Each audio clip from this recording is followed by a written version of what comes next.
1952 সালের ভাষা আন্দোলনে যে সকল শিক্ষার্থী প্রাণ দেন তাদেরও কিন্তু ফ্যামিলি ছিল।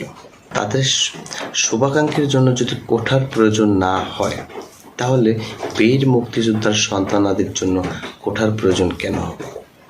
ভাষার জন্য যে সকল শিক্ষার্থী প্রাণ দিয়েছেন তারা কি যুদ্ধের সময় ঘরে বসে থাকতেন?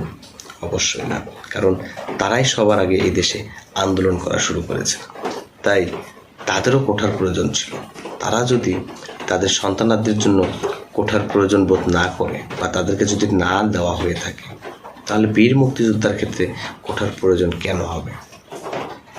কোঠা একটা নাম মাত্র। এই কোঠার উপরে ভর করে অনেকেই অনেক জীবনটাকে পার করে দিতে চায়।